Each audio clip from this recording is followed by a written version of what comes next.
Welcome in. Welcome in, Jason Priester, Clemson Insider. Back with you on this Monday night, as we do every Monday night. Brought to you by A Glass.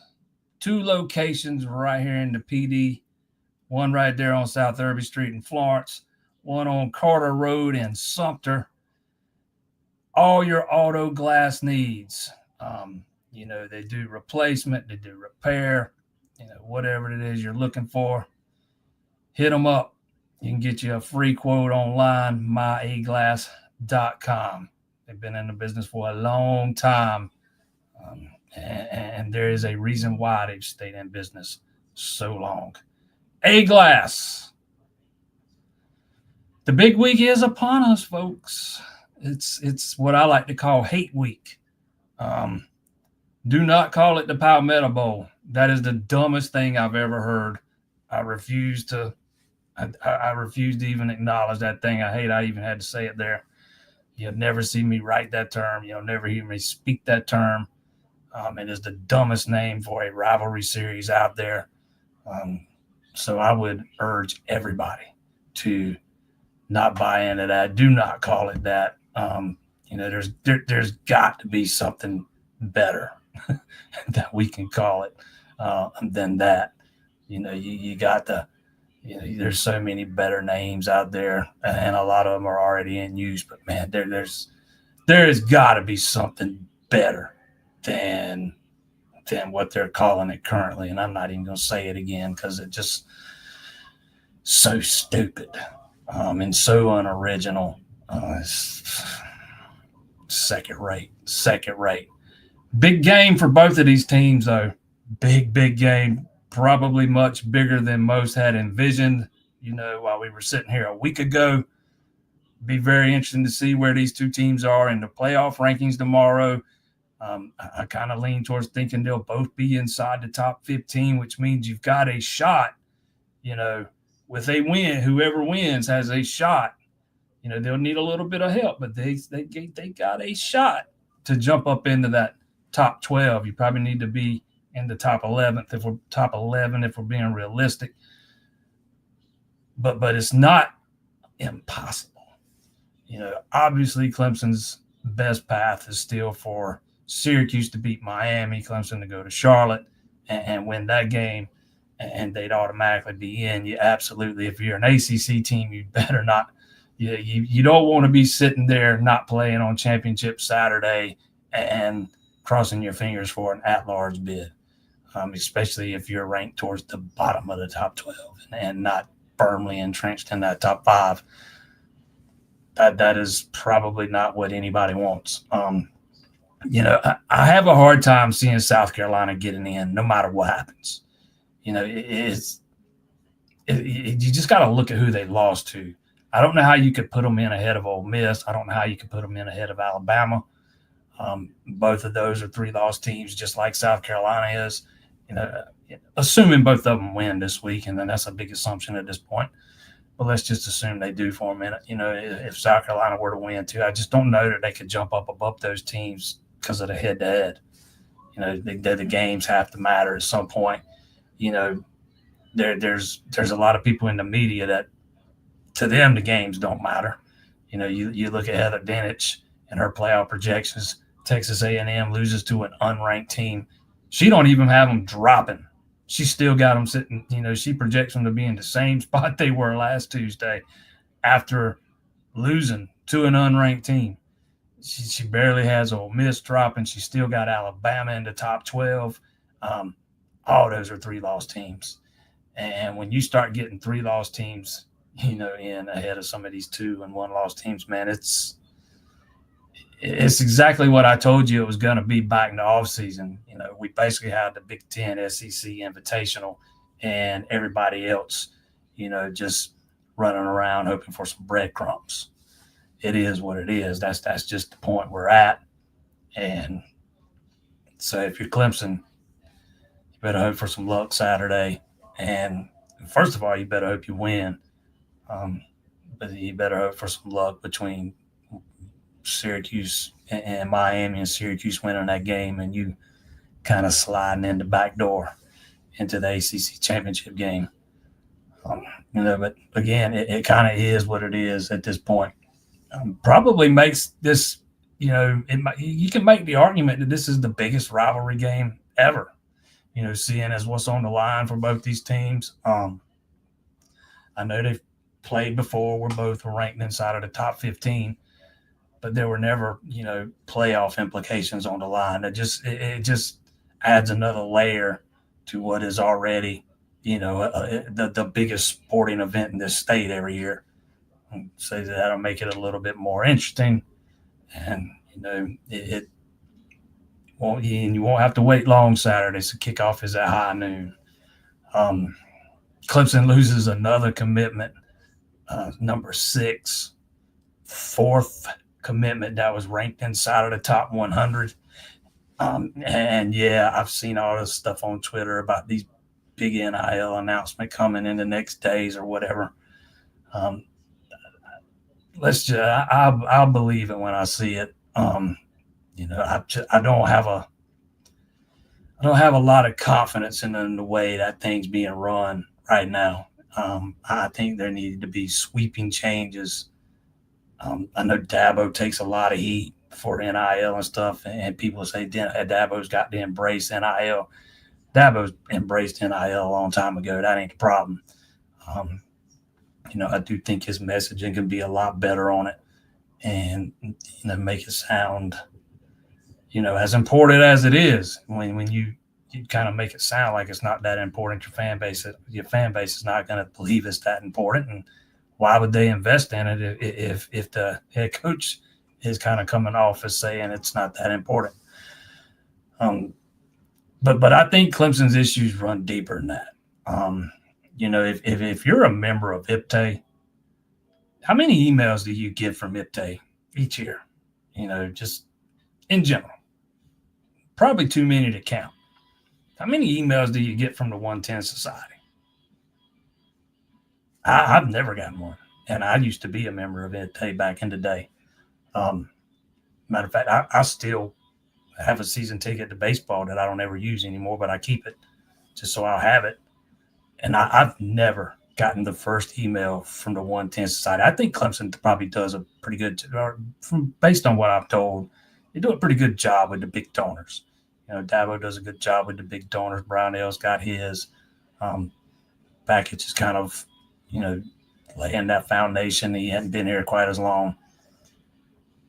It's the rest of the fan base where I think the administration and the collective and whoever is failing. You can't just keep going back to the same donors year after year after year after year. Number one, there's only so much they're going to give. You're already dealing with a small alumni base compared to all these other schools you're competing against anyways. You need to try and drum up some interest from the rest of the fan base. I asked when the last time you got an email from the 110 Society. When's the last time you seen the 110 Society out actively trying to raise funds, doing anything to raise funds outside of getting players to tweet out, please continue to donate to the 110 Society? Players have been doing those same, generic tweets since the 110 Society started. People don't even see them anymore. They just scroll right past them. And they were never deriving much revenue into your organization to begin with. Look, and don't get me wrong, I'm not sitting here saying Clemson's broke or anything like that.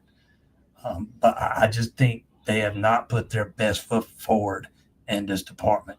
And that is why they continue to lose recruits. Somebody said the other day that they lost Tay Harris over $100,000. That ain't true. I don't know where that number came from, but it was not $100,000. Tech's offer was substantially larger than what Clemson's was. We talking, over the, course of the, say, 3-4 year career minimum. Georgia Tech probably offering close to double what Clemson was. And that's substantial. And yeah, Georgia Tech's throwing a little bit of money around. It's how they landed Josh Petty, the 5-star offensive lineman. It's how they flipped the elite defensive lineman from Georgia. And now they flipped a guy from Clemson. So they're throwing a little bit of money around. But, at some point, Clemson's going to have to, there's this misconception out there that they're not offering these freshmen NIL deals, and that's just not true. It's just they're getting outbid for them. They're just not offering what other schools are offering. And I think Clemson, probably uses up, I know they use up all the NIL money they have every year, and you got to go with what you got. You got to spend some on keeping guys, spend some on bringing guys in. To me, that's what makes it so important, to where you got to find new avenues of revenue. Let's call it that. You got to find some new streams and getting some new people on board and bringing some more money in, because the way it's going right now, it's just not going to work. You can say, hey, don't spend so much on retaining players, start throwing some of that to the freshmen. You can do that, but then you're going to start losing those, you'll start losing guys like Antonio Williams and Bill Maffa and Jake Brennystool, all guys who I know at least flirted with transferring, while they've been at Clemson. So it's a fine line they're walking in there, using the money they got. I just think they could do so much more to help bring in more. You got to get creative with it. You got to find some way to maybe incentivize it. And I'm just throwing ideas around here because this is all above my pay grade. But how about, at the very least, you donate so much to the 110, you get some priority points. Something. It's got to be incentivized in a way that makes the fan base want to buy in. And a big part of that is the messaging. You got to be transparent with it. Well, as transparent as you can be anyway in this day and age. You got to make sure the fan base understands that you're using the money, what you're using it for, and because there's a lot of frustration out there now that we're 3 years into this NIL thing. It started in 2021. Almost 4 years, basically 4 years in, and there is still a large percentage of this fan base that don't even understand how NIL works. And that is mind-blowing to me. That speaks volumes to the messaging coming from the school. You still got people that don't understand why you can't use television revenue to pay kids NIL. You got people who believe Dabo Swinney could just donate money into the collective and get players here. They don't understand where the money has to come from. They don't understand how it works. And that's 100% on the shoulder. The blame for that lies on the shoulders of the school and the administration for not getting that message out there and, not hammering it home.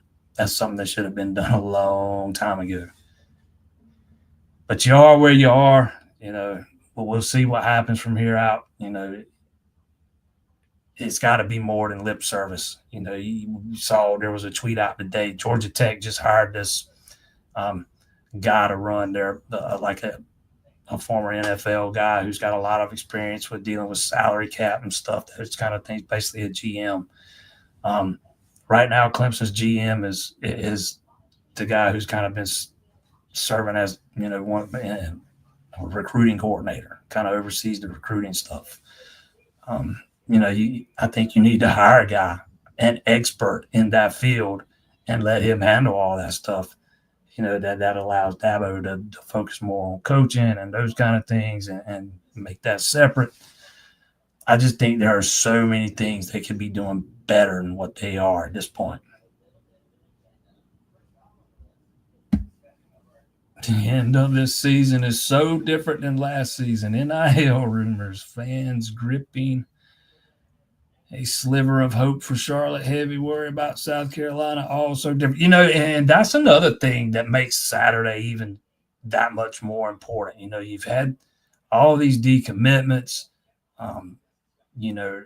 Recruiting's not really in a good place at this moment. And I don't think what's happened is disastrous and you can't recover from it, and it's going to bring the program to its knees in a few years. But from a perception standpoint, and Clemson's getting hammered on the trail by opposing coaches and stuff with that kind of stuff.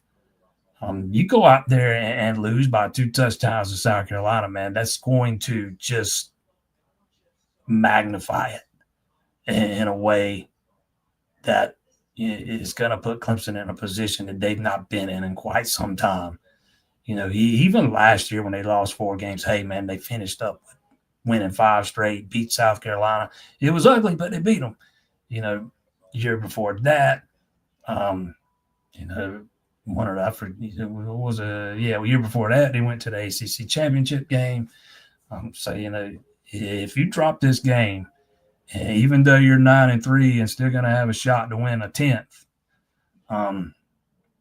perceptions on the recruiting trail are going to be much different than they have been the past few years, especially with the kind of momentum South Carolina's got, particularly with somebody particularly inside the state.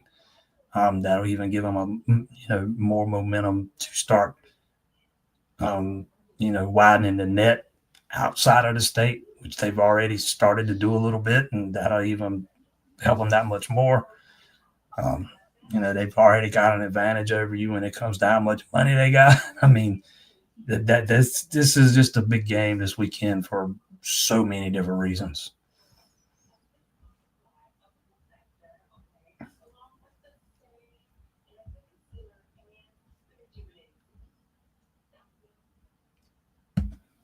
What is the likelihood that special teams cost Clemson a win against South Carolina? And Dabo continues to downplay special teams mistakes. I don't know that he's downplayed them.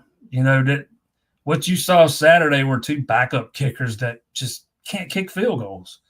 One of those things barely. I don't know that it would have got over the offensive line, man.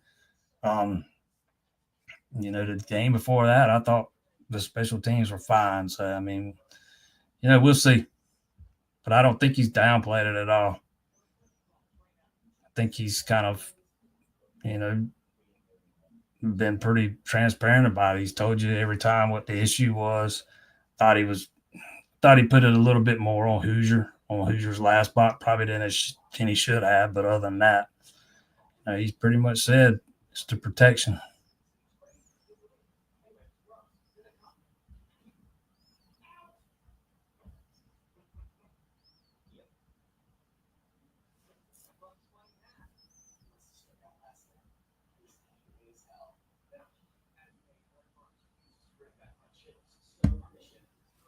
How did the Donovan Murphy visit go? Yeah, he's not coming to Clemson. I think it went fine, but he's not coming to Clemson. That guy's from Columbia. Clemson was going to have to do a lot of things and to win him back over, and not happening.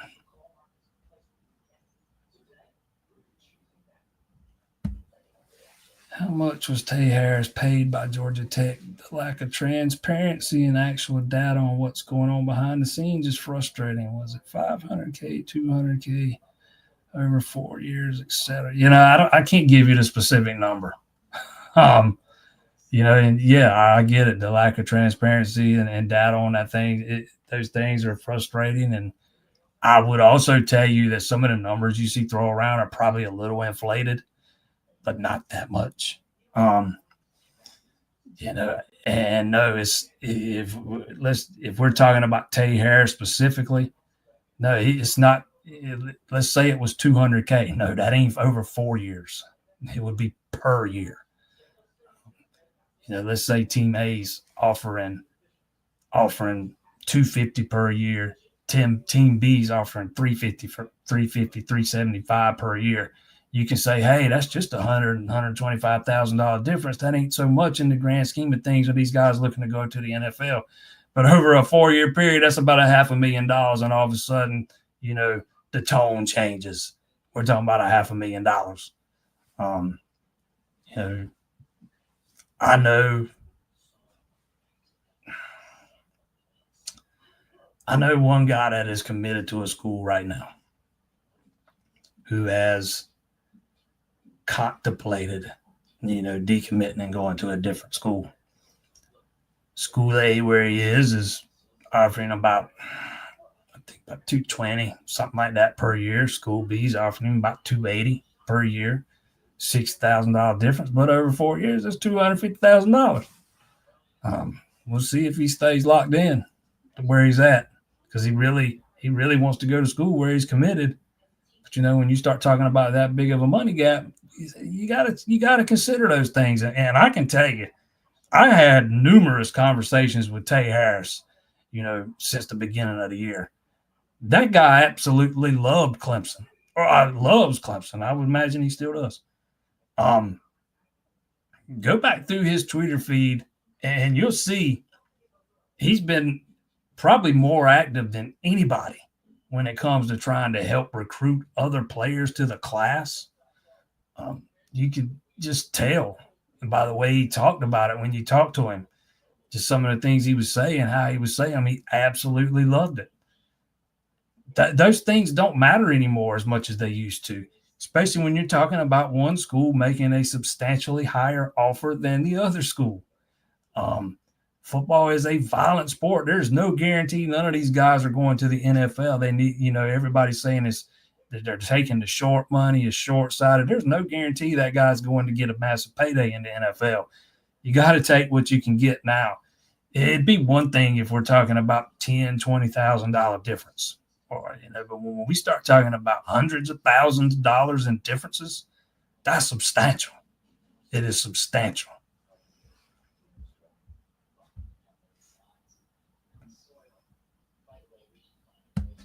How are we losing recruits to Duke and Georgia Tech? Easy. Money. Brand does not matter anymore. It just doesn't. National relevance doesn't matter anymore. Culture, all that stuff, development, they all factor in. But with most of these kids, they take a back seat to the money. When you start talking about a school like Duke, who doesn't have a roster loaded with 4 and 5 star guys, they can go hit up 2, 3, 4 donors, whatever it is, and say, hey, we need to raise this money to flip this one kid. He could be a program changer for us. We got to have him. So you can pool your resources and put them all into that, flipping that one kid. That's how Duke was able to do it. It's just really not. It's you got to stop thinking about recruiting, from the standpoint of the way it used to be. And Georgia Tech's throwing around some money. It ain't just Tay Harris. Again, they flipped Christian Garrett from Georgia. They landed Josh Petty, who was one of the top offensive linemen in this class. I actually liked him better than I like David Sanders. And there's another story. That dude looks like he might be possibly flipping too. He's not nearly as solid to Tennessee as everybody thought.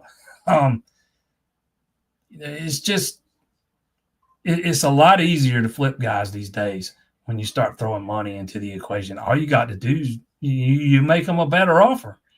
And when you're recruiting against Clemson, in a lot of cases, you can make a substantially better offer.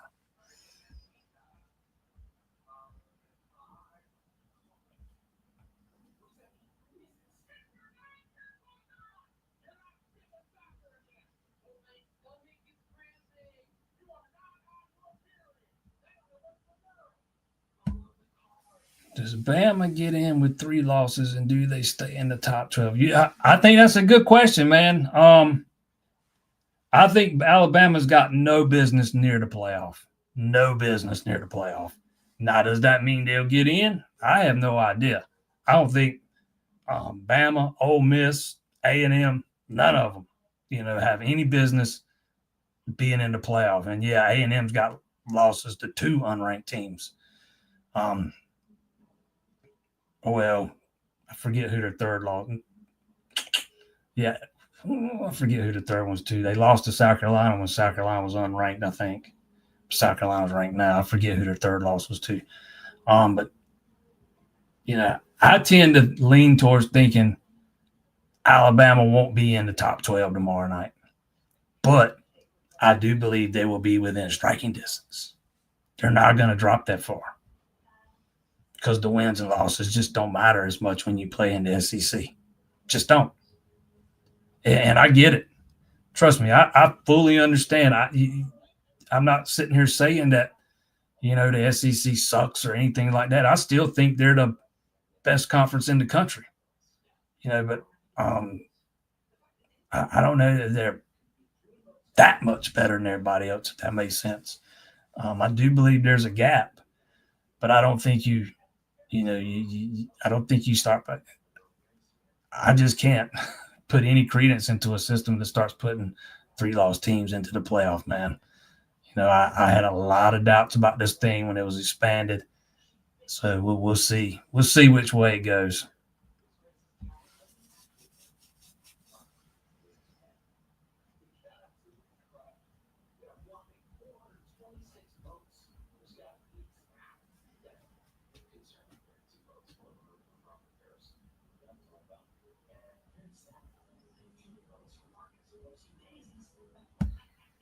Zero confidence. Is Graham Neff asleep at the wheel? Is he in charge of this stuff? I don't know. I don't have that answer for you, man. I can't tell you who, I just don't think the collective's very well run. Again, I just don't think they put their best foot forward there. I mean, again, I think they do a pretty good job. Based on everything I can tell, I think they do a pretty good job with their big donors and stuff. If you're one of those big donors and you're giving a lot of money, you absolutely know where your money's going. I just think they missed the mark with the rest of the fan base, and I don't have a reason as to why. Based on some of this stuff I've heard the past day or two, maybe they're finally starting to realize that. But, I see you sitting there saying I've seen nothing from Graham on NIL the past. I've heard him talk about it, but it's not been promoted nearly in the way that it should have been. Again, when you got so many people inside of the Clemson fan base that don't even understand the way NIL works, that's a problem. That is a big problem, man. And I don't know that it's all on one person. I think it's been a collective failure across the board, which is, kind of odd to see because you see all those years where the program was so proactive and out in front of a lot of things. They have absolutely not been out in front of this at all. I just think there are so many things they could have done better. And I'm not going to get too deep into the woods here, but I'll be interested to see. I've seen the same stuff you've seen. All you guys have seen about some NIL news coming this week or whatever. We'll see. We'll see. We shall see. I thought when they disbanded the other two collectives and created the 110 Society and folded them all up under the same, the IPTE umbrella, that maybe, hey, that's the first step in the right direction. And I believe it was, but I think it's been fumbled since.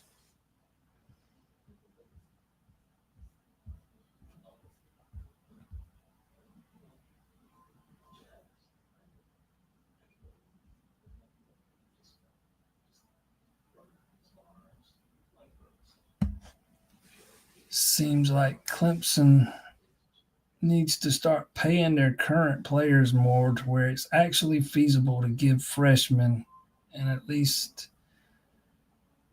competitive NIL deal. Clemson is there's a reason why Clemson is able to keep more players on a year-to-year basis more so than most schools because they're paying them. And I just don't think it leaves a whole lot left to pay high school guys. So you gotta kind of pick your poison. You want to devote more to the high school guys who you have no idea how they're going to pan out, or you want to use what you have or a lot of what you have on keeping the guys produce. I think it's a fine line they've had to walk with the funds available. My point is, I don't think they've done as good a job as they could have when it comes to actually raising funds.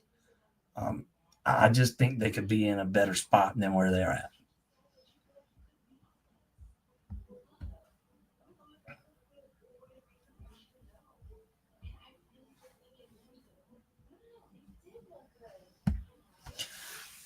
Clemson is one of the smallest schools and cannot compete with schools with 40 to 50K student base and over 100. No, you're right. You're kind of making my point here.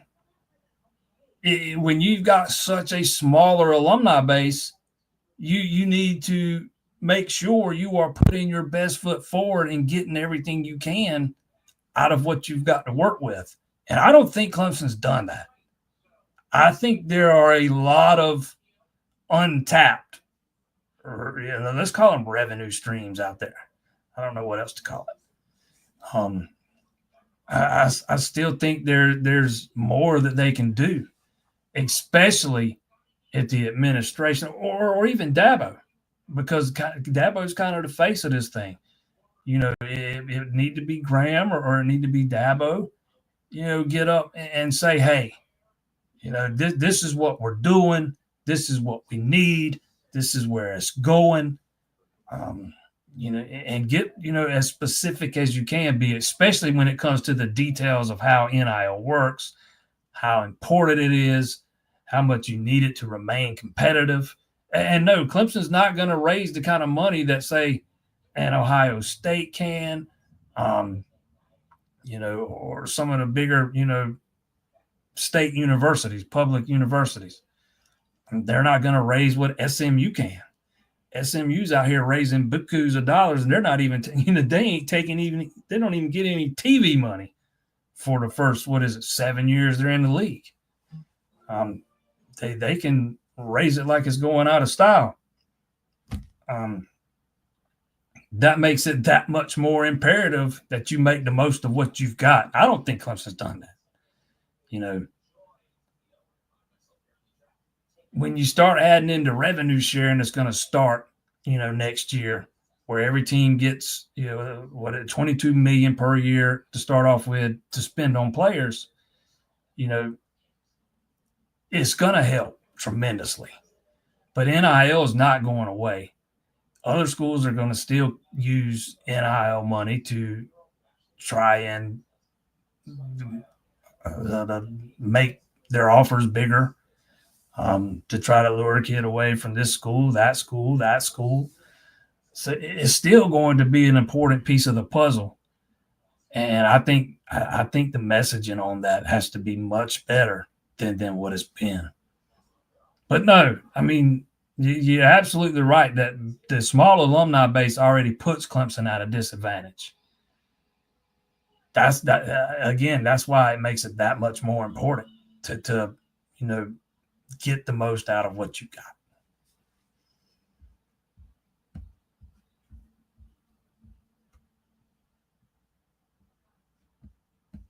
I'll add this. You don't just go after alumni. Clemson's got a large fan base with a large portion of that fan base didn't graduate from Clemson. You got to go to all of them. You got to take advantage of everything, not just alumni. Still puts you at a disadvantage, when you compare it to, probably the fan base of an Ohio State, a Notre Dame, schools like that. But still, every little bit helps in this era. And, like I've said already, I just don't think Clemson's putting their best foot forward there.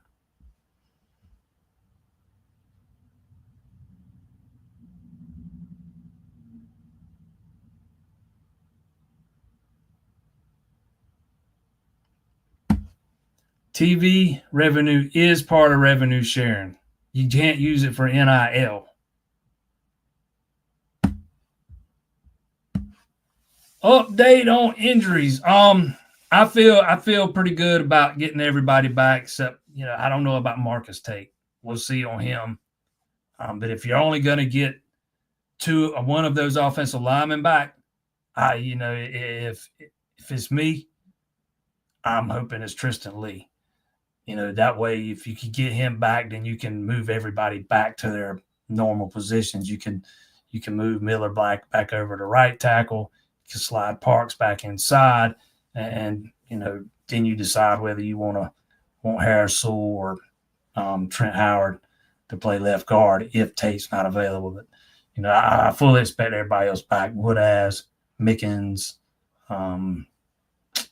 sure I'm forgetting somebody. Brennan Stool, who absolutely could have played Saturday if they needed him to. But Tate's probably the biggest question mark at this point. Although, listening to Dabo last night, he sounded kind of optimistic about both of them. I feel, we'll see. I feel pretty good about Lee. I just don't know about Tate.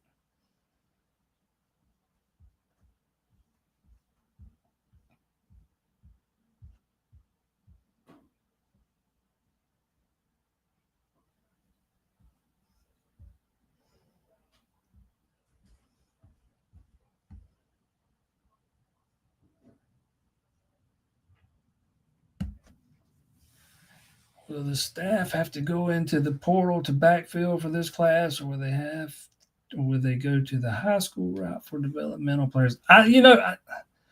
This was already going to be a small class. A couple of the guys that decommitted were oversigns, maybe even more than a couple. It's having the smaller class is not some big devastating thing right now, but it's something you got to get fixed. Now, having said all that, yeah, I think you'll see Clemson try to use the portal this offseason, to fill a hole or two. The hope would be that the way they go about doing it is a little bit better than it was the last time.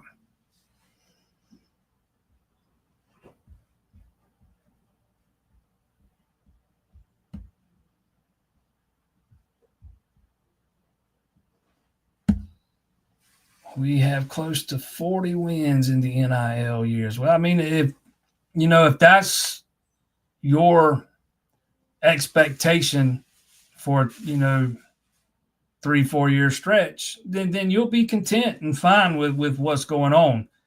But I think Dabo's got higher expectations. I think the administration has higher expectations. We're talking about a school that made the college football playoffs 6 years in a row, played in 4 national title games, won 2 of those. I think not playing for ACC championships is not the goal. And if you want to be competitive at that level, Clemson's got to be better with the NIL stuff than they have been, the past couple of years. I remember, probably about a year into this thing, and I was talking to a family member of a recruit back at camp, and I remember him telling me, he wouldn't get into specifics, and none of them ever do. But he was telling me, yeah, Clemson, we were talking about NIL stuff, and I was telling him I was curious if Clemson was able to offer, competitive deals with what other schools are offering. He was like, oh, yeah, man. Yeah. But, that was back in 2021 or it's 2 or 3 years ago, whenever it was. There's a lot changed since then. The market for these guys just continues to go up. They get more expensive each and every year. We talked about it last week. The going rate for a starting quarterback, 7 figures. So you either got to get on board or get left behind.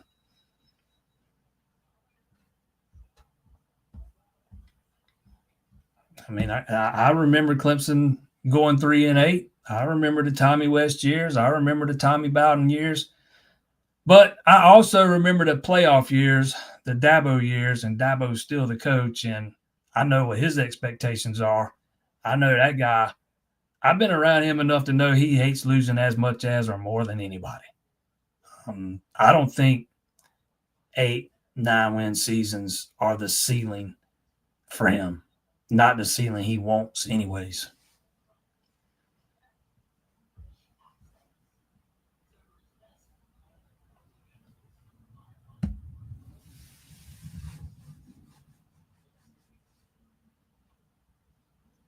How will Goodwin defend Lenore Sellers? Blitzes, zone coverage, or a combination? I mean, I think you'll see different kind of looks. It's not that difficult. Um, you got to slow down the running game. You got to ensure you keep him in the pocket. Your ends have to be disciplined. Clemson's had some issues with or at least one of their ends for a lot of the season. The one that spot opposite TJ Parker, although Lawson's kind of settled in there over the past couple games. He's been a lot better in run support. But that's the biggest thing. You got to keep Lenore inside the pocket, and you got to get pressure on him. You can't let him get comfortable, because as much as he's improved over the past few weeks, if you can speed it up for him and make him start having to process things faster, you can pressure him into mistakes. He's turned the ball over a good bit this year. Again, he reminds me a lot of Cade Klubnik from last year. You watch him sometimes and you can tell the game's still a little bit too fast for him, although I think it's slowed down a lot over the past few weeks. But the key, you gotta keep Lenore inside the pocket, not let him, beat you with his legs on scrambling plays or even design running plays. And you gotta put pressure on him. You can't let him sit back there and do what he does. But the biggest thing is for Clemson's got to slow down that running game. It's not just Sellers. They got to slow down that running game. If you can slow down that running game and make them have to throw it around to beat you, I think Clemson's chances of winning go up dramatically.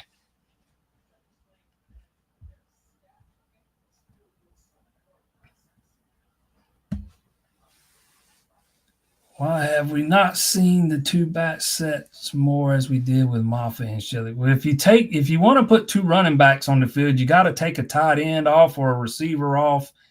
Clemson likes to spread you out. That is why you don't see them use more two back sets. Last year, I think a lot of that was just trying to get both those guys on the field.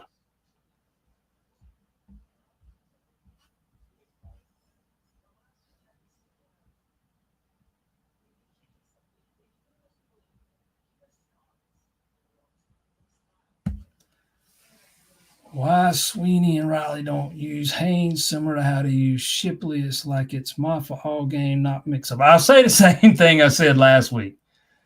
A year ago, we're sitting here late in the season and fans are all upset because Maffa's splitting carries. He's not getting the ball enough. He should be the guy. He should be the featured guy. He should be getting the bulk of the work. Now here we are a year later. He's getting the bulk of the work, and fans want to see the other guys. I'll tell you why I think you don't see more of Haynes. Go back and watch some of his carries against the better defenses this year. He goes down real easy. I just think he still needs a little bit more strength. I'm not convinced he's an every down back. He might prove me wrong on that count. On that account, we'll see. I do think he's carved out a nice role for himself this year as a more of a change of pace guy. We'll see if that changes next year. But to me, the two biggest things are he needs to still add a little bit of strength. I think he goes down a little bit too easy. And the play the play right before Haynes's long touchdown run, he whiffed on a block that got Antonio blowed up in the backfield.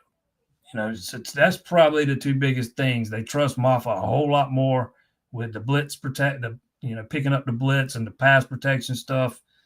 And right now, I think he's just a far more effective runner.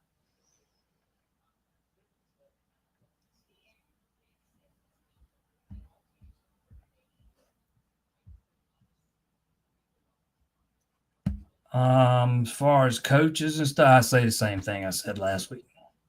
I don't have any more to add to that.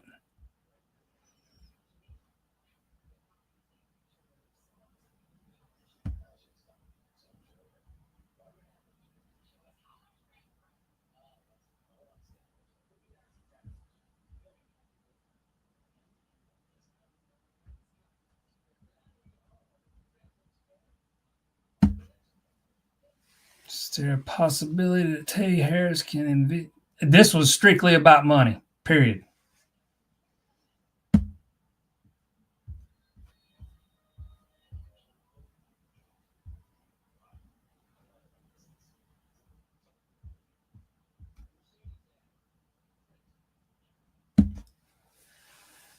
Open it up. Let it become the NFL. Have contract. That's exact. I don't know about the trades part, but that is exactly where this thing needs to go. And to do that, you're probably going to have to break off from the NCAA. And I think that's where we're headed. And probably sooner than people think. I mean, not next year or anything, but definitely within the next decade. I think the SEC and the Big Ten are going to break off. And it's going to be just like kind of similar to NFL, like AFC, NFC. And then in the postseason, you'll have teams from each league meeting each other in the playoff. And there won't be no ACC teams in it. There won't be no Big 12 teams in it. There definitely won't be any Group of 5 teams in it. It's why you see Clemson and Florida State fighting so hard to get out so they can not get left behind and have a spot when that happens.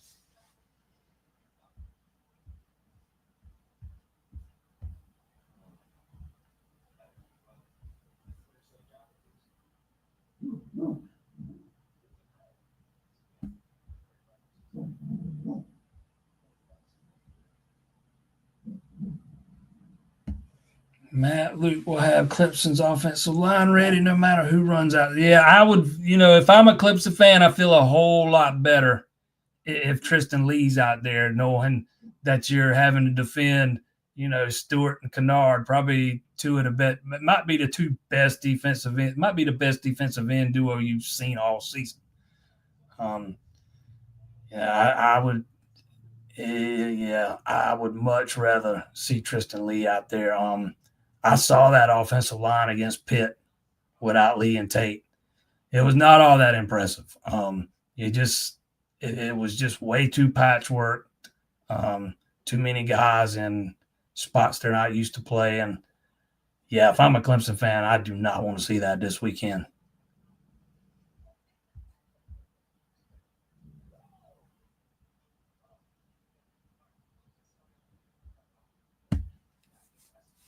Do you know why Dabo was so upset with Vizina after the first series? He was really chewing out. See, man, no offense, and this is not – I don't know if this is what you're trying to do or not, but, it seems like you're trying to insinuate something here. I can tell you that Cade and Vizina have a pretty dang good relationship. Cade's not behind him laughing because he's getting chewed out. I feel extremely confident in saying that. Now, I haven't said all that. I have no idea what you're talking about. If I had to guess, he probably missed a throw or something.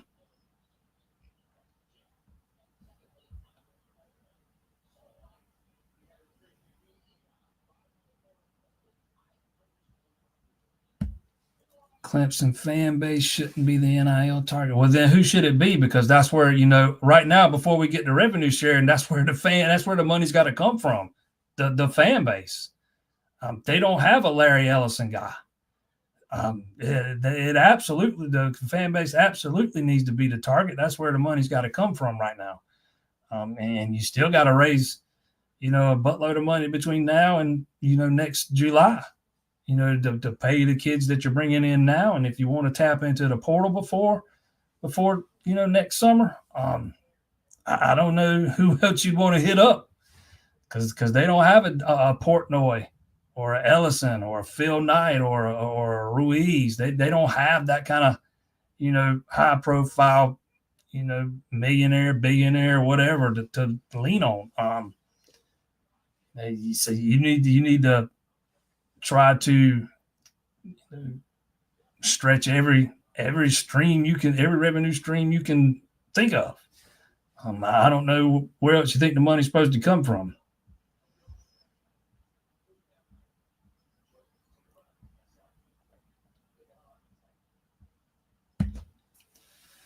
Run defense was horrible against. Yeah, the run defense was bad against the Citadel, but Clemson doesn't practice against the option anymore at all. I don't think it did. Based on it, didn't sound like they practiced much for it last week either. They weren't expecting to see that much of it because Citadel doesn't run a whole lot of option anymore, and that's about all they ran the other night.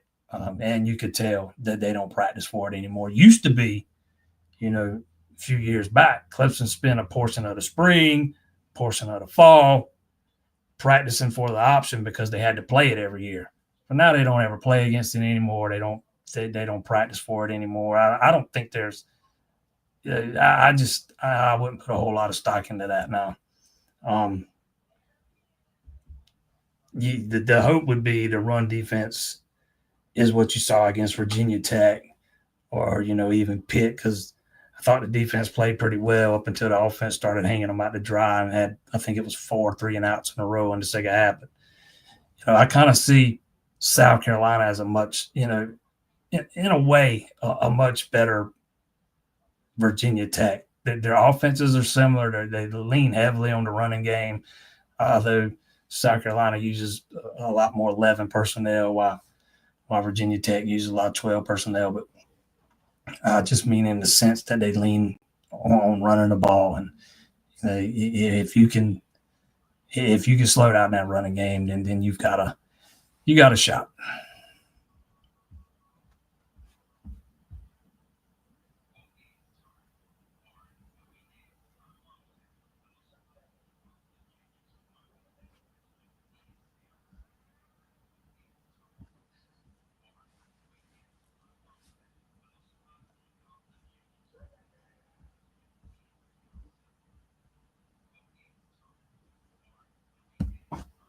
Whole system of recruitment and roster management is outdated. I don't know if the system of recruitment's outdated, because it's not. That's not what's costing them. It's the lack of funds. They're not able to match what some of these other schools are paying. I don't think they had the money to do it. They all. It just kind of is what it is. I think you gotta do a much better effort at bringing in some more money. And again, I don't want to make it sound like I'm saying Clemson's broke, because I'm not.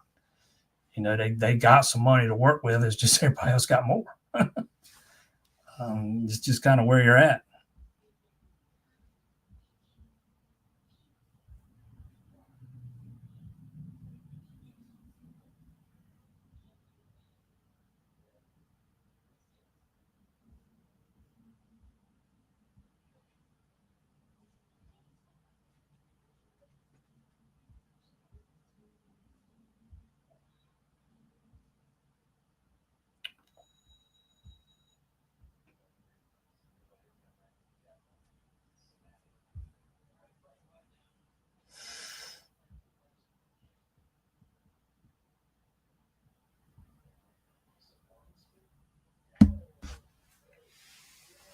Injuries. I think you get everybody back except Tate. I'm not sure about him yet. We'll see. And if you're gonna get only one of those offensive linemen back, I think you would prefer Lee. That way you can move everybody back to their natural position or normal position.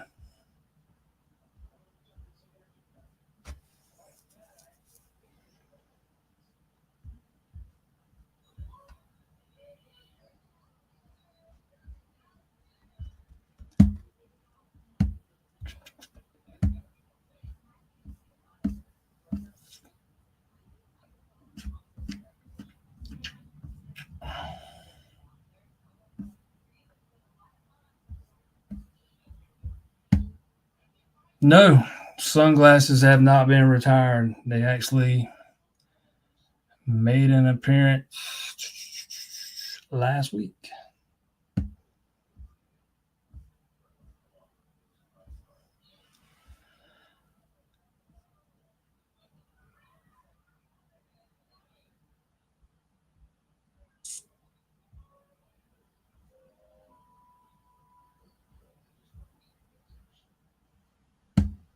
It's nice to see the speed backs in the game. Easy looks like a Gallman call. Yeah, I'm a big believer in Easy, man. I've liked him since the first time I ever cut on his film. You reference here, he's got some wheels. He can move. I think he ran like a 10.89 into 100. That's moving. You just hoping this area they can hang on to him. He's another guy that he loves it there, man. But he's got to find a way to start getting more competitive with some of this money stuff. With Maffa moving on, I think he's got an opportunity to have a pretty big role next year. Some of that's going to depend on Haynes, and some of that's going to depend on Gideon Davidson and where he is next year when he gets here. But I absolutely see EZ having a pretty prominent role in this offense next year, and he's got an extremely high ceiling, man. Again, like you say, he's got the speed, he's got the vision, he's a good between the tackles runner, he knows when to cut it outside.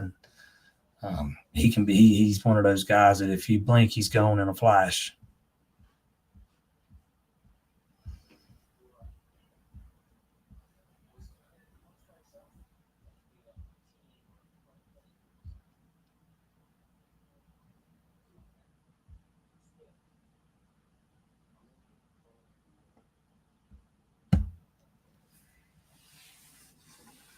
Does the staff go to a 4-3? I don't see Brown. I don't think Brown goes to the bench, but you don't necessarily have to go to a 4-3 base to keep him on the field either. You can still play 4-2-5 and move Woodaz to that kind of hybrid role. Or I guess it's possible you could go 3-3-5 and still keep some, 5 defensive backs on the field. I don't know what they'll do yet.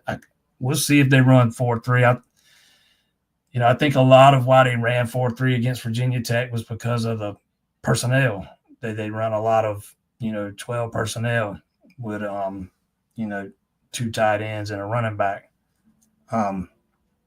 or 2 backs, 1 tight end, but 1 less receiver. South Carolina, they don't, not at least in games lately, they've been running a lot of 3 and 4 wide receiver sets. So I don't know if you'll necessarily see a 4-3, but I don't think you're going to see Brown going back to the bench for long stretches.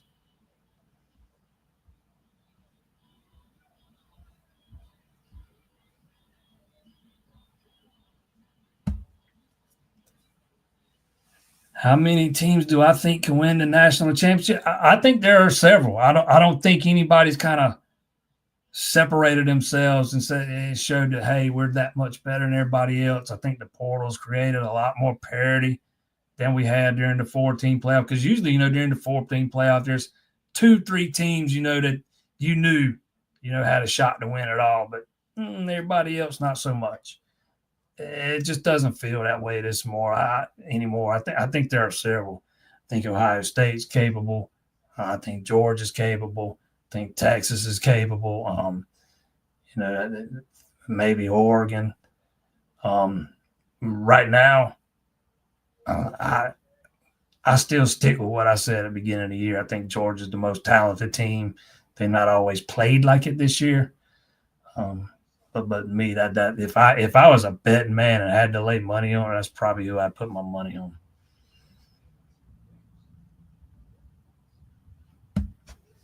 Think they have been running more of a 4-2-5 because of lack of depth of linemen? No. That's what Wes likes. Wes's first year, Clemson was pretty bad in pass defense.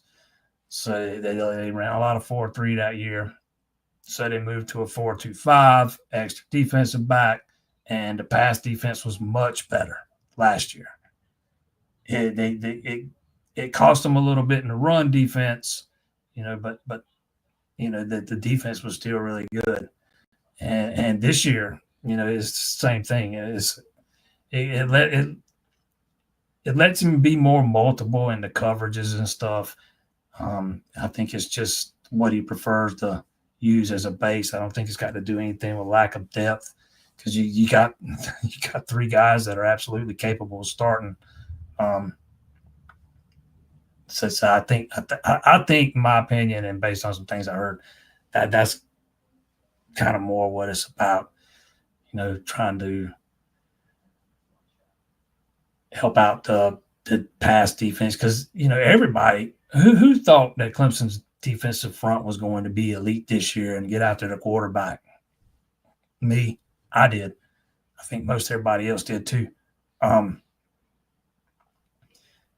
It's just not kind of worked out that way. I think they've been a lot better against Virginia Tech and Pitt, but before that, it's just not been the case. And, when you got a defensive front that can really get out to the quarterback, it really helps out your pass defense. And this year, Clemson's DBs have having to been covering, or they've been having to cover a lot longer than they have had to in the past. I just think it's more about shoring up the pass defense than anything.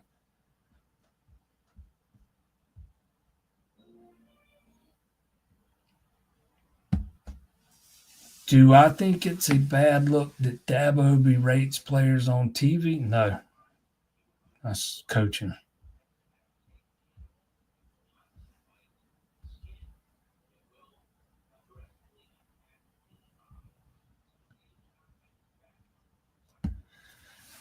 What I'm hearing from you is kids still love Clemson. It's just we don't have enough money. If we were in the old era and NIL wasn't a thing, you probably have one decommitment instead of six.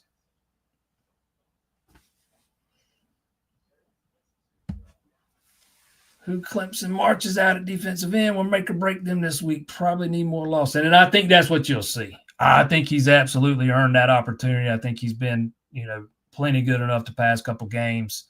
And it's made the defense better too. He's always been a good pass rusher. It's just he wasn't quite as strong in run support or his run defense, however you want to term it. But I think he's got a lot of that cleaned up, the past 2, 3, 4 weeks, whatever it is. And he's been really good. He was really good against Pitt, man. I thought he played really well against Pitt. And I'm not taking a whole lot from last week playing against that option, but I would absolutely expect that's what you'll see again this week, especially with no Capehart. I absolutely think it'll be Parker and Lawson on the outside and Page and Woods on the inside with Trey Williams rotating in.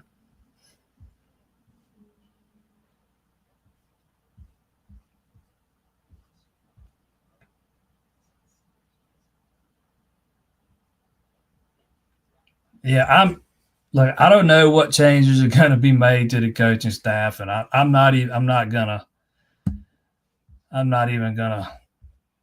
touch that.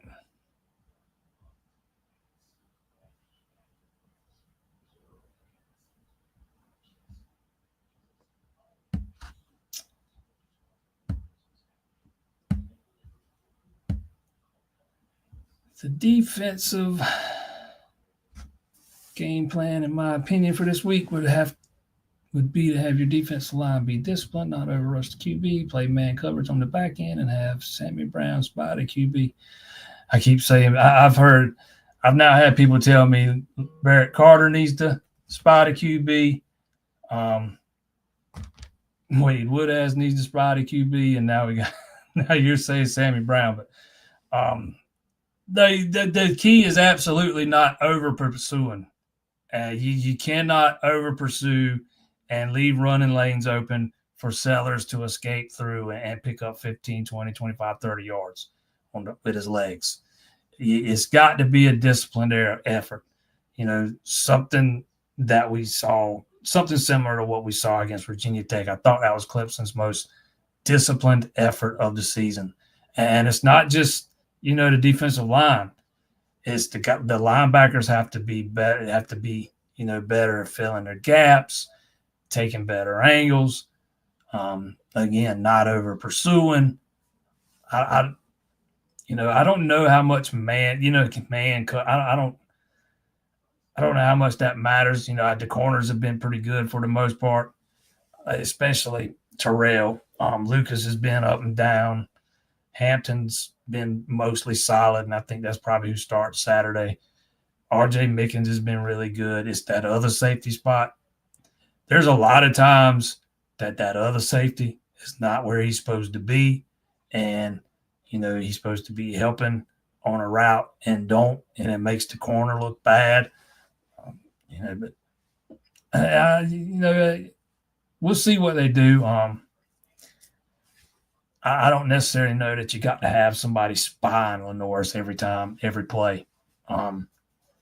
If you play disciplined football, then you don't need a spy.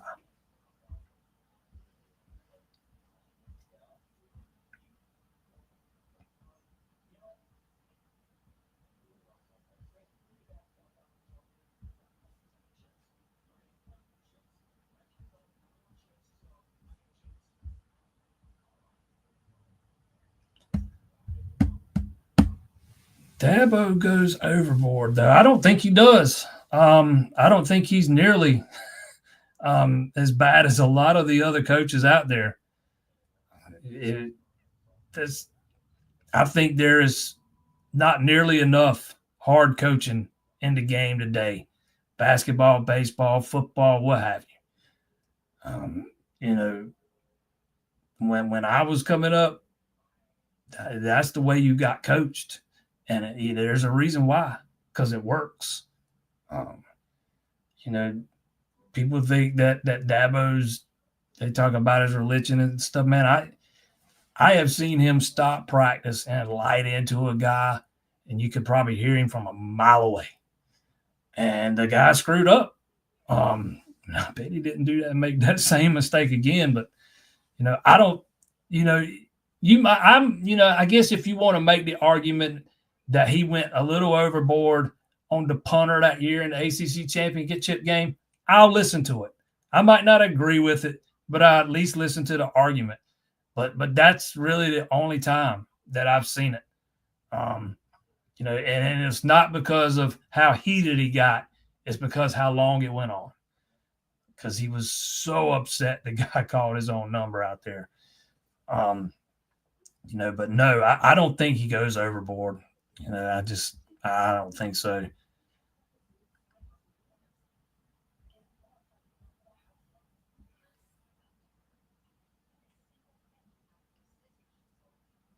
If Clemson gets into the playoff, how much chance do I give them to win it all? 0.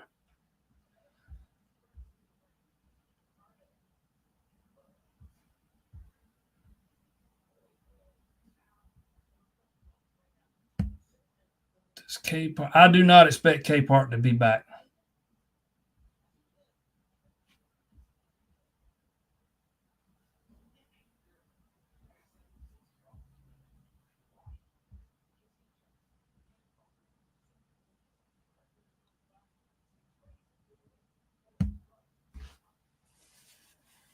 Any more surprise offers, flips, later? I would just say, yeah, I think Clemson's working on trying to flip a guy or two. Now, I don't mean they will, but yeah, that they are absolutely at least making the effort.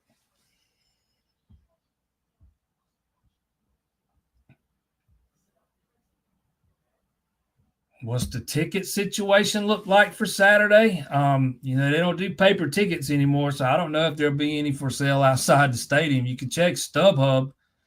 I checked the night before last; they had some up in the upper deck for a couple $100. I guess you might could find somebody willing to transfer you some tickets outside the stadium, but sometimes you don't get very good cell service, and that might be kind of hard on game day. But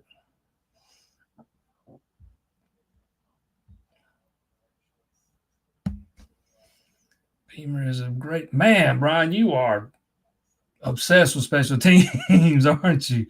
Beamer is a great special teams coach. He will exploit that weakness against Clemson. We'll see. Clemson's had not had any issues when Woods has been in there. So we'll see how that works out.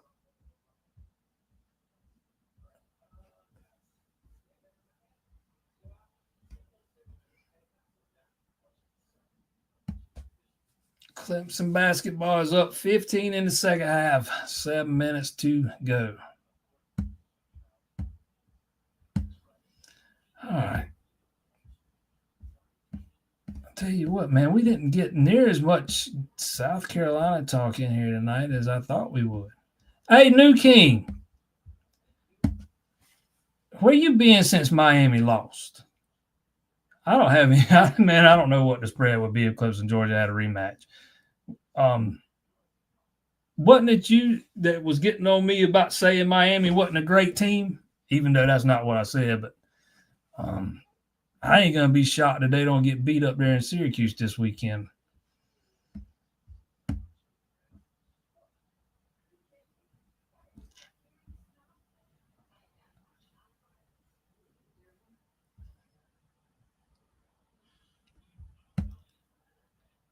Larry says Clemson will win Saturday if they play Clemson football. Tough, brutal game, but we can beat South Carolina.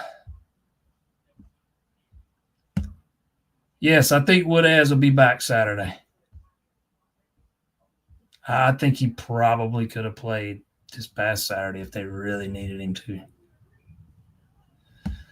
Larry also says, please send money ASAP to help with the NIL. Yeah, I'm not telling anybody to send any money now. That's not coming from me. You deal with your money what you want to do with. Because I am, I'm not a. I hate this era of football that we're in college. It sucks. It absolutely sucks that it's the fans that have to fork over the money to pay these players because the NCAA won't budge an inch on this amateurism thing. If they would have just given an inch 10 years ago, we might not be here today, but here we are. Fans are already having to pay so much money. Let's just use Clemson fans, for example, so much money into IPTAY for their, not just for their season tickets, but the rights to those season tickets and to have seats in the lower bowl or the upper bowl. And then you got to pay so much more. Parking's included in that. If you're sitting in the lower bowl and you want to have a decent parking place, man, that is not cheap. That is a big check you're cutting to IPTAY every year.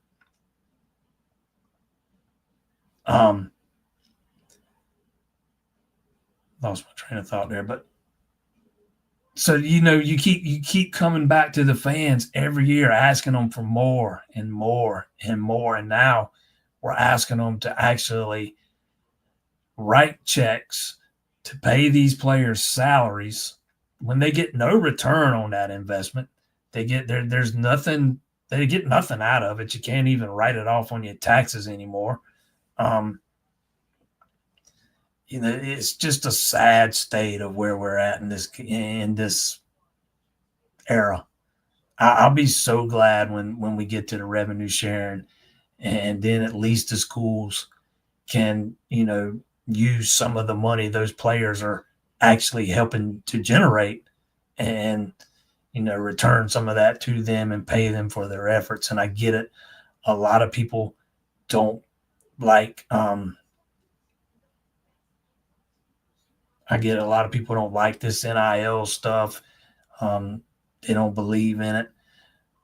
But college football has changed so much in the last 10, 15, 20 years.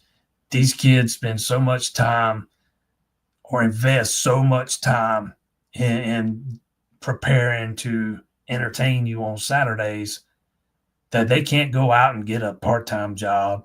The stipends they get from their scholarship are so outdated. It's hardly nothing. They absolutely deserve a piece of the pie. 30 years ago, a scholarship was enough. But when the NCAA and all of its member institutions are making, hundreds of millions of dollars, it's time to cut the players in on some of that. They are helping to earn it. Write the check.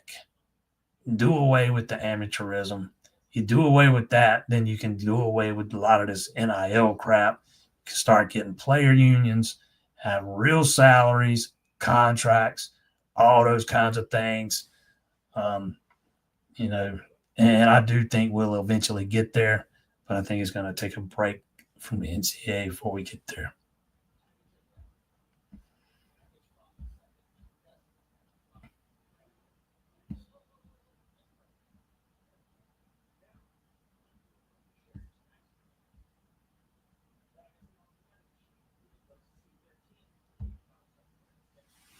What's my view on South Florence and Hartsfield? They don't play this Friday. They played a couple weeks ago, and it Hartsfield ended up pulling away from them and kind of thumped them, I think. Although I wasn't all that surprised. Somebody asked me about that a few weeks, I think the week before the game.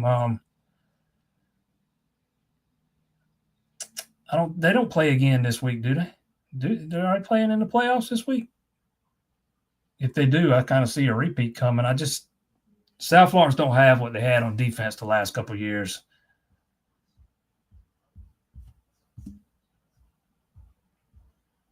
Yeah, listen to my man here. If you've not hit it, hit the like button, hit the subscribe button. Don't forget my guys over there at A Glass for when you need a glass. 2 locations, Sumter, Florence. Take care of all your glass needs, auto glass replacement, repair. Get yourself a free quote, myaglass.com. Cranky Tiger. He says the offensive line will not hold up. Cade will have to run it 20 times. Hope I'm wrong. I'll still be pulling for the Tigers. I do think you'll see Cade running a little bit more this week. Okay, Gene, I didn't know they were playing again this week. There you go. I got you. I see kind of a repeat from a few weeks ago. I would imagine that game's in Hartsville. I think Clemson's offensive line has been a bright spot this year. If you get Tristan Lee back, I don't know why you would think it wouldn't hold up. It's held up all year. It held up against Georgia. If you don't get Tristan Lee back now, that's a whole different discussion because you're running that patchwork group out there with Miller at right tackle Miller at left tackle and Parks at right tackle. It just you need those 2 tackles, at their normal positions because those ends are so good. Again, like I said earlier, it's probably the best defensive end duo Clemson's seen all season. I've said it a few times over the past few weeks. I think South Carolina's defense is right there with Georgia's, and in some ways it's better. Especially at the end and on the back end. Their corners are elite. To me, while there's going to be a lot of focus on Clemson's run defense and how they try to slow down that running game, for me, the biggest thing is going to be how Clemson's offense, what can they do against that South Carolina defense? We've not seen them play a defense like this since week 1, and it didn't go very well. I think they've seen a lot of growth since then. Will that translate to better production against a better defense? We shall see. But I don't, if Tristan Lee plays, I feel good about the offensive line. That's not where I worry about them on the offense. I have some concerns about those freshman wideouts against those corners. And Cade kind of reverting back to last year Cade when there's some pressure. But we'll see how it all works out. I think the offensive line has been a bright spot during Matt Luke's first year.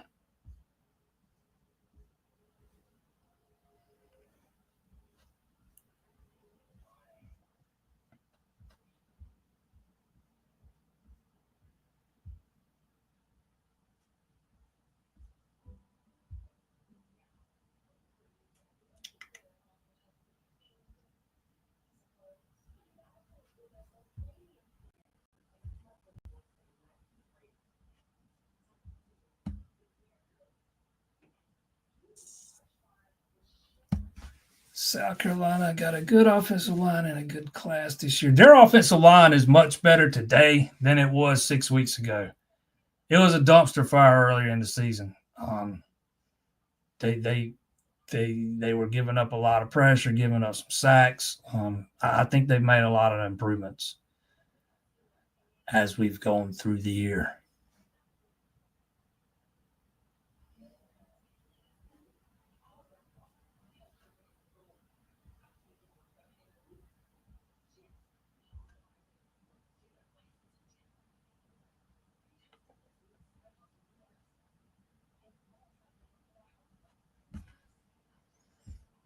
All right, I think I've hit about everything there.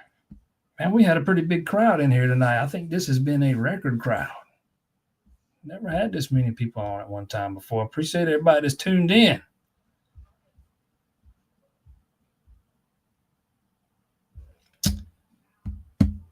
Clemson's only hope is to run for 250 and hope Sellers turns it over. I don't think that's all that unrealistic.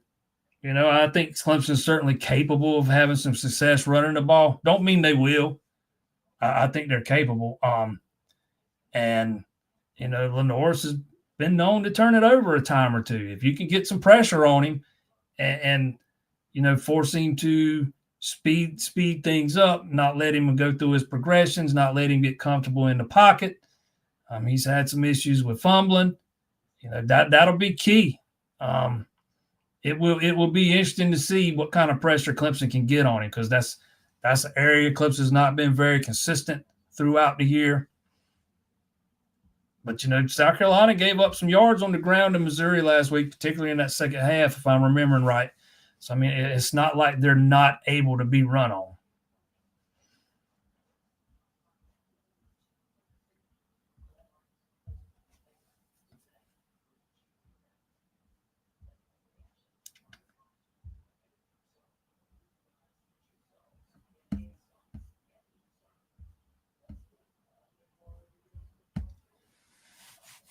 Need tight ends and the running backs to have a huge game. Brennan still needs to be aggressive. Hold on to the ball. Hey, there's one right there. Hold on to the ball. And we need Maffa to get help from me. The hangs are easy to open it up.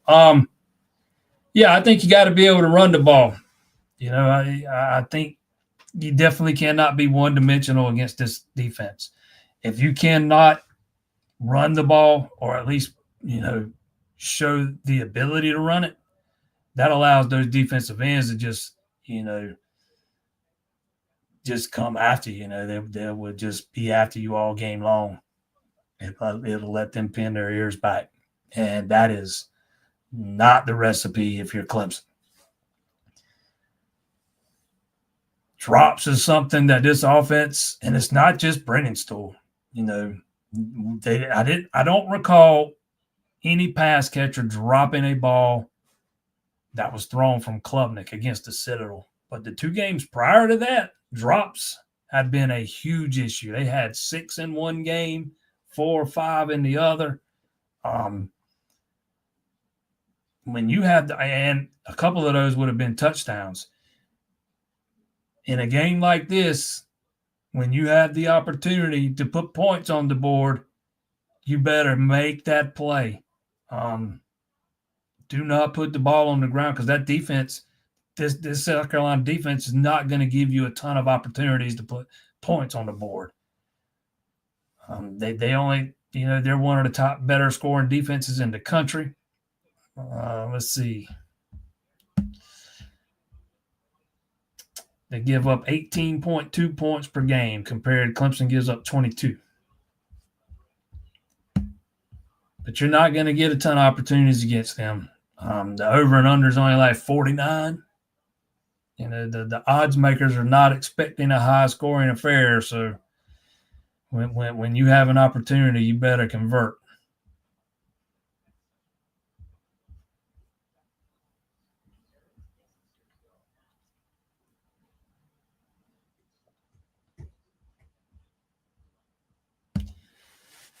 You have to think South Carolina is preparing for the run game because of all these reasons. I honestly don't think you'll have time to throw it consistently. It's going to be a battle in the trenches. Well, you know, you can make the argument that every game's a battle in the trenches. You know, football games tend to be won and lost at the line of scrimmage. So, yeah, it's definitely going to be a battle in the trenches for sure.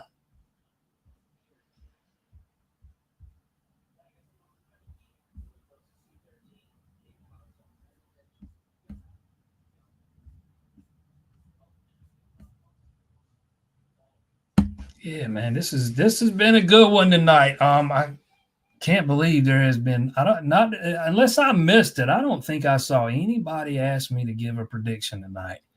I had 3 or 4 asking me that a week ago, and nobody's asking me tonight.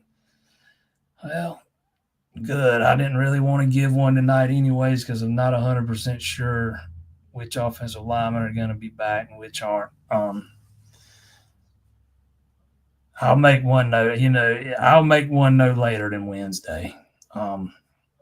If you're local in this area, every year they do the big radio blowout over there at Rivals. I'll be on there again this year, 6 a.m., 10 a.m. Sure, we'll all give predictions then. And I write up one every week. It usually publishes on Friday, ClemsonInsider.com. Check out Will's show tomorrow night in honor of this big rivalry game this week. Jerry Butler will be the special guest. A lot of insight from him on the rivalry, the catch, all that good stuff. Not sure about the start time. It's going to depend on what time Will gets off work. Thinking 7:30. But you can always click that bell there and it'll tell you when we go live. That'll be tomorrow night. I want to thank my buddies Stan, Mike, Chandra over there at A-Glass for being the first ever sponsor of this show. A-Glass, for when you need a glass, auto glass replacement and repair. Get yourself a free quote, myaglass.com. You can see it there on the bottom of the screen. You see the little logo up here in the top of the screen, the little man up there. As soon as I said that, somebody said, "What's your prediction?"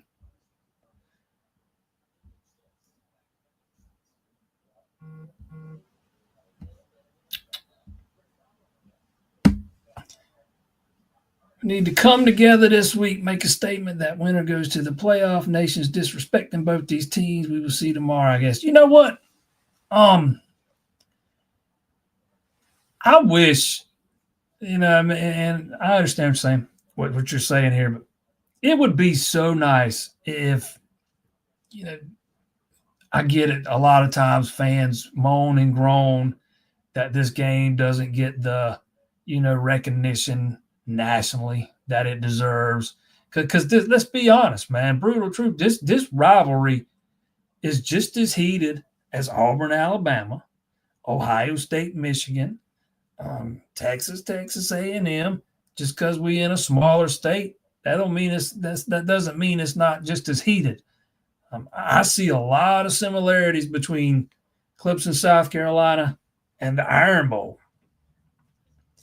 Two schools from the same state, kind of a smaller state, no professional teams there. So all they got are their college football programs. It would be, this rivalry game deserves more recognition than it gets.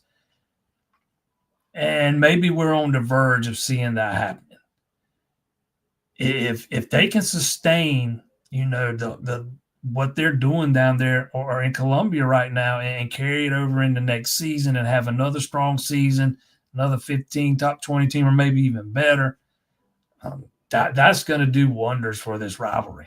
Because a lot of years, and this is not a shot at South Carolina. It might get taken as one, but I don't mean it to be. I'm just telling the truth. They've not really held up their end of the bargain when it comes to, putting our teams on the field strong enough to be in the top 20, 25, top 15, really. That's kind of where you need to be. You need both of them in the top 15 to really start putting eyeballs on it. And it's a shame. It's a damn shame that game day went back to College Station for the second time, mind you. They've already been there one time this year, but they're going back again for Texas A&M. That game, Texas is a lock for the playoff. Texas A&M's probably not getting in. These are two teams fighting for their playoff lives. I never thought for a minute that game day was going to come to Clemson this weekend, but man, I don't know that there would have been a better choice.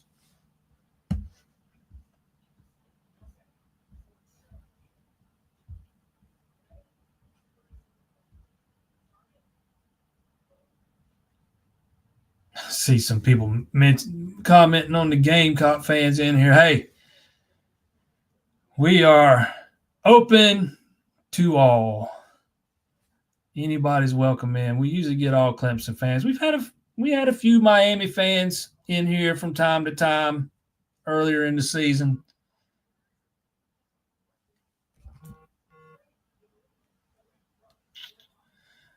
One second.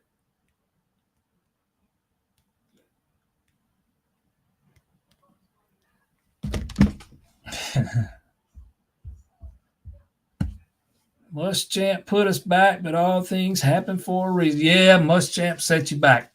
Yeah, he absolutely did. That was not a good hire. And I'll be the first to admit, I wasn't sold on the Shane Beamer hire at first. I've been wrong about several hires before in the past, and it's looking like I was wrong on that one.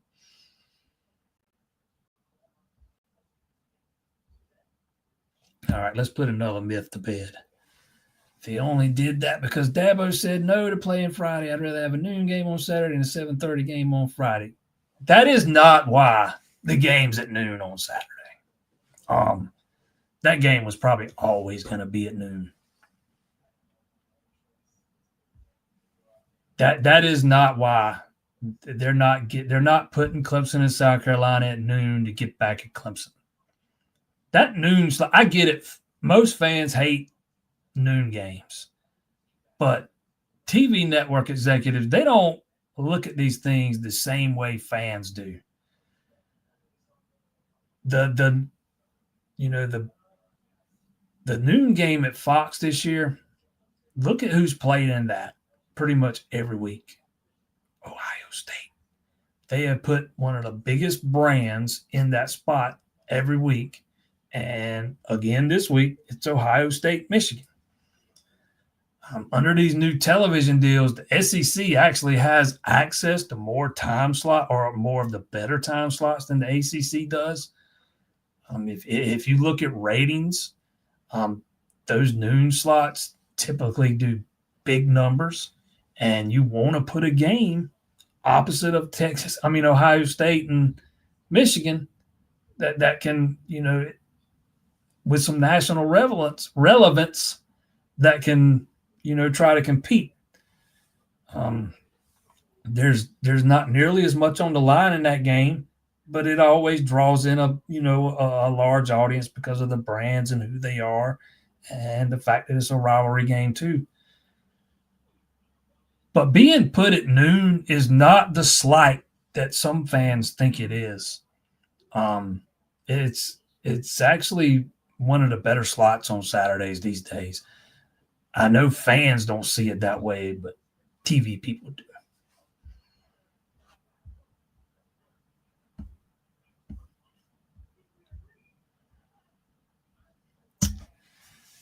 Let's see. Somebody says Shane Beamer also said no to Friday. Who wants to play today after Thanksgiving, though? I think I didn't know that Shane had said no too. That's the first I've heard that. But I could see why he would. I think having the game on Friday night would be a disaster for multiple reasons. It'll probably hurt Clemson more than it would South Carolina because Clemson really, it's the small campus out in the middle of nowhere. That small downtown area relies heavily on those game days on Saturdays. But another thing that people don't think about is every year, this is the biggest sporting event in this state every year. You want to use it as a recruiting tool. If, say, you're Clemson at home this weekend, you're going to bring in some of your high-profile targets. If you had that thing on Friday night, you're not going to have hardly any recruits there because they're playing football. They're playing in the playoffs. It would be there's a lot of reasons not to have that thing on Friday. I think there's more reasons not to have it on Friday as opposed to having it. I understand the thought process behind it and why you would want to do it and maybe make it a standalone game on Friday, and maybe you could get more eyeballs on it that way. But I just think there are a lot more cons than there are pros. And, Anybody that's heard Dabo talk about it, man, he is dead set against having that thing on a Friday in Clemson. Clemson already, this is a little bit different because it's a holiday, but Clemson already does, they don't do Thursday night games in Clemson, because it's a logistical nightmare. Again, I just think there's a lot of downsides to doing that thing.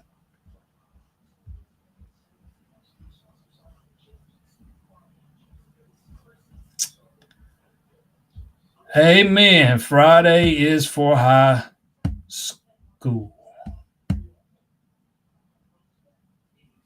And I hadn't even mentioned the fact that, and I'm sure Shane does the same thing. They're in Columbia, but I know Dabo lets the players go home for Thanksgiving. If you played that thing on Friday, then you couldn't do that. I just think there's a lot of reasons to not do it on Friday.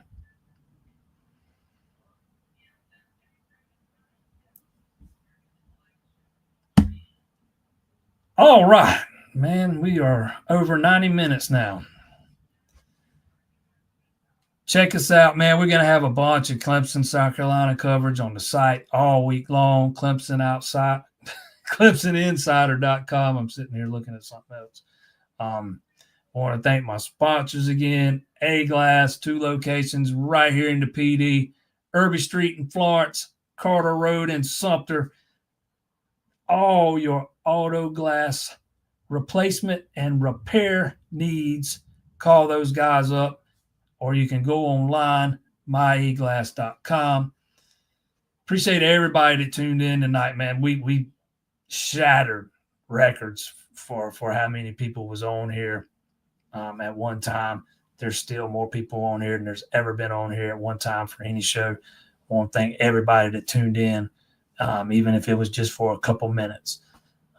You guys make this thing fun every week, and we'll be right back here next Monday doing the same thing. Y'all are going to either be real happy or real perturbed. Either way, should be a good one. And if you have not done so, hit that like button, hit that subscribe button, and join us again next Monday night.